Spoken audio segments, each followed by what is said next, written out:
नमस्कार दोस्तों, आप सभी के सामने प्रत्येक दिन की तरह मॉर्निंग असेंबली कंटेंट्स। आज के जो मॉर्निंग असेंबली कंटेंट की शुरुआत हम लोग सुविचार से करते हैं। सुविचार में दिया गया है, ज्ञान ही असली शक्ति है, knowledge is the real power.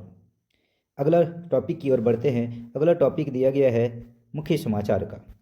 मुख्य समाचार में है पहला, अंतर्राष्ट्रीय समाचार। चीन ने भारत को शुभकामनाएं दी। चीनी राष्ट्रपति शी जिनपिंग ने भारत को गणतंत्र दिवस की बधाई दी और दोनों देशों को दोस्त साझेदार बताया, रिश्तों को और मजबूत करने की इच्छा जताई। दूसरा है राष्ट्रीय समाचार। 77वां गणतंत्र दिवस मनाया गया। दिल्ली के कर्तव्य पथ पर भव्य परेड, दर्शनीय झांकियां, सैन्य शक्ति की झलक और सांस्कृतिक कार्यक्रम हुए। राष्ट्रपति द्रौपदी मुर्मू और प्रधानमंत्री नरेंद्र मोदी ने परेड का नेतृत्व किया। अगला है राज्य समाचार। झारखंड गणतंत्र दिवस परेड में 12 थीम आधारित झांकियां दिखाई गई, जिनमें राज्य की संस्कृति, शासन, शिक्षा, स्वास्थ्य और विकास के प्रयासों को प्रदर्शित किया गया। यह कार्यक्रम राज्य में एकता और प्रगति का प्रतीक रहा। अगले समाचार की ओर बढ़ते हैं। अगला है खेल समाचार। रांची रॉयल्स और कलिंगा लासर्स के बीच हॉकी इंडिया लीग का फाइनल मैच आज खेला गया है, जो भारतीय हॉकी के लिए एक बड़ा इवेंट है। अगला है शिक्षा, करियर, टेक्नोलॉजी। मुख्यमंत्री हेमंत सोरेन ऑक्सफोर्ड यूनिवर्सिटी के साथ शिक्षा सहयोग पर विचार कर रहे हैं। इसका लक्ष्य उच्च शिक्षा में अंतर्राष्ट्रीय एक्सपोजर और शोध सहयोग को बढ़ाना है। राजस्थान में सरकारी भर्ती। RIICO में इंजीनियरिंग और अन्य 98 से अधिक पदों के लिए भर्ती जारी हुई है। 12वीं पास भी आवेदन कर सकते हैं। अगले टॉपिक की ओर बढ़ते हैं। अगला टॉपिक है सामान्य ज्ञान प्रश्नोत्तरी का लास्ट पॉइंट। रेलवे में भारतीय रेलवे ने विजाग रेलवे स्टेशन पर ASC अर्जुन नामक ह्यूमनॉइड रोबोट तैनात किया, सुरक्षा और सुविधा बढ़ाने के लिए। नेक्स्ट है सामान्य ज्ञान प्रश्नोत्तरी का कक्षा 1 से 5 तक के लिए। पहला सवाल, पेड़ पौधे हमें क्या देते हैं? तो इसका सही उत्तर है ऑक्सीजन। दोस्तों, आप सभी को ये बताना है कि पेड़ पौधा ऑक्सीजन के अलावा हमें और क्या क्या देते हैं। कमेंट बॉक्स में उत्तर को भेजिएगा। दूसरा सवाल है, भारत का राष्ट्रीय खेल क्या है?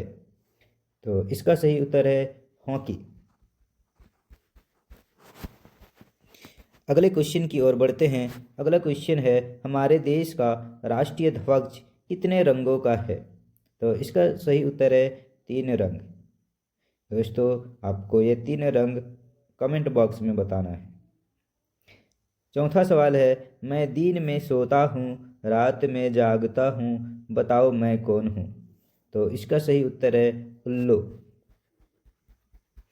अगले क्वेश्चन की ओर बढ़ते हैं। अगला क्वेश्चन यहाँ दिया गया है, पानी का रंग कैसा होता है? तो इसका सही उत्तर है पानी रंगहीन होता है, यानी पानी का कोई रंग या कलर नहीं होता। अगले सामान्य ज्ञान प्रश्नोत्तरी की ओर बढ़ते हैं, जो कक्षा 6 से 8 तक के लिए। पहला सवाल इसमें, भारतीय संविधान किस देश के संविधान से सबसे अधिक प्रभावित हुआ है? तो इसका सही उत्तर है ब्रिटेन। दूसरा सवाल है, भारत में मौलिक अधिकार कितने हैं? तो इसका सही उत्तर है 6। तीसरा सवाल, हरित क्रांति के जनक किसे कहा जाता है? तो इसका सही उत्तर है डॉक्टर MS स्वामीनाथन। दोस्तों, आपको ये बताना है विश्व में हरित क्रांति के जनक किसे कहा जाता है। अगला क्वेश्चन यह है, पृथ्वी पर सबसे लंबी नदी कौन सी है? तो इसका सही उत्तर है नील नदी। दोस्तों, आपको ये बताना है कि पृथ्वी पर सबसे चौड़ी नदी कौन सी है। पांचवा सवाल की ओर बढ़ते हैं। पांचवा सवाल है, भारतीय संसद के दो सदन कौन से हैं? तो इसका सही उत्तर है लोकसभा और राज्यसभा। अगले सामान्य ज्ञान प्रश्नोत्तरी की ओर बढ़ते हैं, जो कक्षा 9 से 12 तक के लिए है। आप सभी के सामने पहला सवाल, भारतीय संविधान को अंगीकृत कब किया गया? तो इसका सही उत्तर है 26 नवंबर 1949। दूसरा सवाल की ओर बढ़ते हैं। दूसरा सवाल में दिया गया है, भारत का नियंत्रक एवं महालेखा परीक्षक किसके प्रति उत्तरदायी होता है? तो इसका सही उत्तर है संसद के प्रति। तीसरा सवाल है, राष्ट्रपति शासन संविधान के किस अनुच्छेद के अंतर्गत लगाया जाता है? तो इसका सही उत्तर है अनुच्छेद 356। चौथा सवाल है, विश्व व्यापार संगठन यानी WTO की स्थापना कब हुई? तो इसका सही उत्तर है 1 जनवरी 1995। दोस्तों, आपको ये बताना है कि WTO से पहले विश्व व्यापार संगठन का कार्य कौन सी संस्था देखता था? तो आपको कमेंट बॉक्स में उत्तर बताना है। पांचवा सवाल है, यूनिसेफ का पूर्ण रूप क्या है? तो इसका सही उत्तर है United Nation International children's.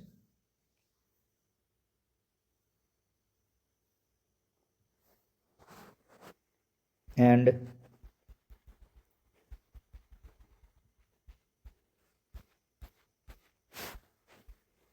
Emergency fund. अगले टॉपिक की ओर बढ़ते हैं। अगला टॉपिक है, आज का महत्वपूर्ण दिवस यानी 27 जनवरी को कौन सा दिवस के रूप में मनाया जाता है? तो यहाँ पर है अंतर्राष्ट्रीय होलोकॉस्ट स्मृति दिवस। द्वितीय विश्व युद्ध के दौरान नाजी शासन द्वारा यहूदियों पर किए गए अत्याचारों की स्मृति में मनाया जाता है। अगला टॉपिक है प्रेरक प्रसंग का जो शीर्षक है, मेहनत और धैर्य की जीत। एक गांव में एक गरीब किसान का बेटा पढ़ाई में कमज़ोर था।